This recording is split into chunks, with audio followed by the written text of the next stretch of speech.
सो hello everyone, ये dictation SSC steno skill test 2023 grade C में बोली गई डिक्टेशन है। डिक्टेशन की स्पीड होगी 100 वर्ड पर मिनट। और इससे पहले अगर आप हमारे चैनल पे न्यू हैं तो चैनल को सब्सक्राइब, वीडियो को लाइक और शेयर ज़रूर कर देना। डिक्टेशन स्टार्ट होगी 5 सेकंड बाद। स्टार्ट। माननीय सदस्य, मुझे वर्ष 2011 के लिए पंचायती राज संस्थाओं को प्रदान किए जाने वाले निर्मल ग्राम पुरस्कार समारोह में उपस्थित होकर बहुत खुशी हो रही है। पूरे देश में 2800 से अधिक ग्राम पंचायतों, 15 विकास खंडों तथा 3 जिलों ने संपूर्ण स्वच्छता अभियान के लक्ष्यों को प्राप्त कर लिया है। मैं आप सभी को बधाई देती हूँ। यह ग्रामीण क्षेत्रों में स्वच्छता सुविधा में बढ़ोतरी की सफलता का प्रतीक है तथा इससे यह पता चलता है कि संपूर्ण स्वच्छता अभियान एक जन आंदोलन बन चुका है। स्वच्छता सुविधा की प्राप्ति एक बुनियादी मानवीय जरूरत है तथा एक घोषित लक्ष्य है। पेयजल तथा स्वच्छता के बारे में यूनिसेफ 2012 की एक विज्ञप्ति में बताया गया है कि वर्ष 1990 में से 2010 के बीच 1.8 बिलियन लोगों को बेहतर स्वच्छता सुविधाएं प्राप्त हुई हैं, परंतु विश्व में अभी भी 2.5 बिलियन लोगों को यह बेहतर सुविधा उपलब्ध कराई जानी बाकी है। इसमें उल्लेख है कि जिन लोगों को यह बेहतर सुविधा प्राप्त हुई है उनमें 10 में से 4 व्यक्ति भारत अथवा चीन में रहते हैं, परंतु बेहतर स्वच्छता सुविधा से वंचित 2.5 बिलियन लोगों में से बड़ी संख्या अभी भी इन देशों में रहती है।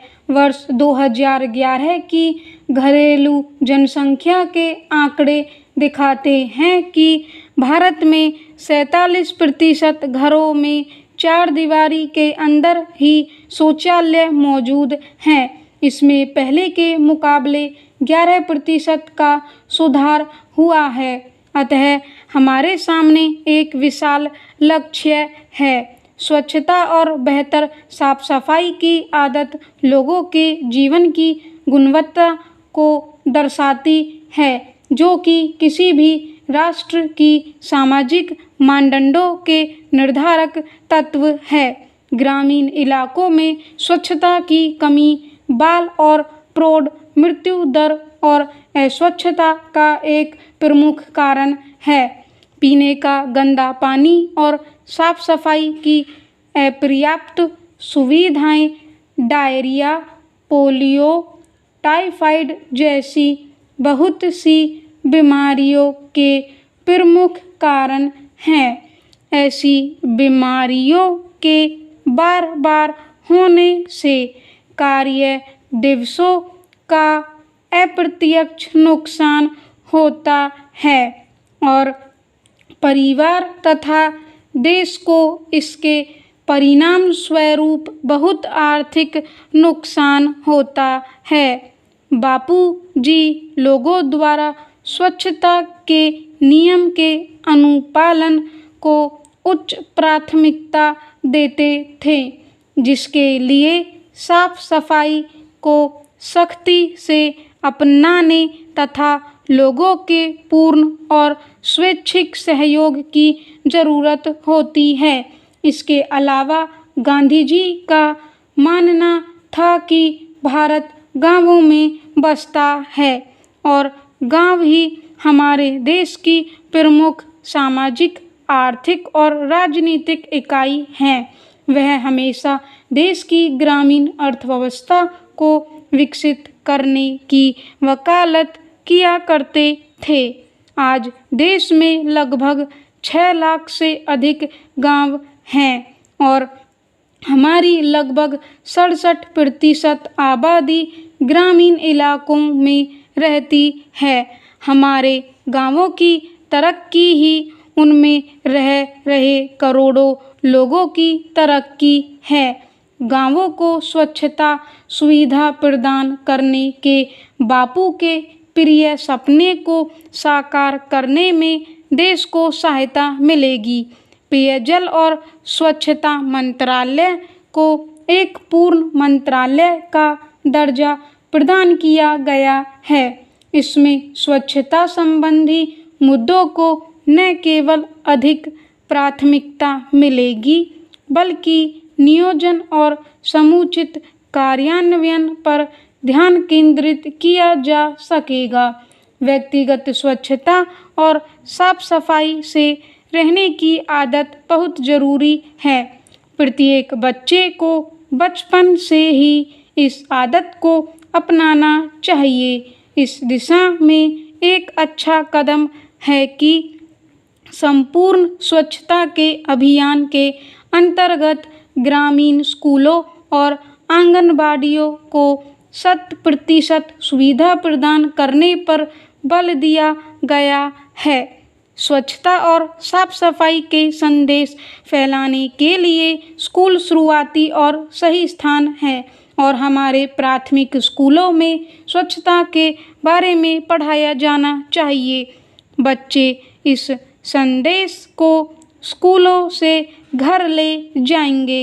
यह सभी जानते हैं कि स्वच्छता का महिलाओं की गरिमा, स्वास्थ्य और सुरक्षा पर प्रभाव पड़ता है। इन्हें इसका सबसे ज़्यादा लाभ होता है और इसलिए वे देश भर में स्वच्छता अभियान की प्रमुख प्रेरक ही शक्ति हैं। इस अभियान में उनकी भागीदारी से बहुत सी उपलब्धियां सामने आई हैं और इससे स्वच्छता अभियान पूरी तरह कामयाब हो पाएगा। गृहिणी से लेकर समाज में स्थिरता प्रदान करने वाले स्तंभ तक महिलाओं की भूमिका बहुआयामी है और उनमें राष्ट्र के आर्थिक कल्याण में योगदान देने की महत्वपूर्ण क्षमता है। ग्रामीण भारत के स्वरूप को बदलने में उनकी बहुत बड़ी भूमिका हो सकती है। मैं यह उल्लेख करना चाहूँगी कि कोई भी गांव केवल शौचालयों और स्वच्छता ढांचों के निर्माण से ही संपूर्ण स्वच्छता प्राप्त नहीं करता है। कूड़े कचरे को लाने, ले जाने और उसके समुचित निपटान की व्यवस्था, उसके दोबारा से प्रयोग में लाना, उसे अलग अलग करना और उसका वर्गीकरण करना बहुत ज़रूरी है। इस संदर्भ में मुझे खुशी है कि मंत्रालय ने संपूर्ण स्वच्छता अभियान के हिस्से के तौर पर ठोस और द्रव अपशिष्ट को शामिल किया है। परिशोधित कूड़े को कृषि उत्पादकता बढ़ाने और खाने बनाने के लिए गैस के रूप में प्रयोग किया जा सकता है। इसके अलावा अपशिष्ट प्रबंधन से पर्यावरण को साफ रखने में मदद मिलती है। मेरा मानना है कि 100% स्वच्छता सुविधा प्रदान करने के बाद भी हमारा कार्य पूरा नहीं हो जाएगा। इसके बाद यह सुनिश्चित करना होगा कि शौचालय चालू रहें तथा लोग उन्हें प्रयोग करते रहें। नई प्रौद्योगिकियों पर निरंतर ध्यान देने की ज़रूरत होगी, जिससे शौचालय बेहतर ढंग से और कम पानी के उपयोग से कार्य कर सकें। यह आवश्यक है कि ग्रामीण समुदायों को प्रयोक्ता की पसंद के अनुसार तकनीकी विकल्पों की जानकारी दी जाए। ज़मीनी स्तर पर स्वच्छता संबंधी अच्छी आदतों को प्रोत्साहित करने के प्रयास जारी रहने चाहिए। संपूर्ण स्वच्छता अभियान जैसे कार्यक्रमों की सफलता के लिए भागीदारों और संस्थाओं, विशेषकर ग्राम पंचायतों में व्यापक जागरूकता फैलाना तथा उनकी क्षमता में वृद्धि करना जरूरी है। स्टॉप। डिक्टेशन की PDF आपको टेलीग्राम चैनल पे मिल जाएगी।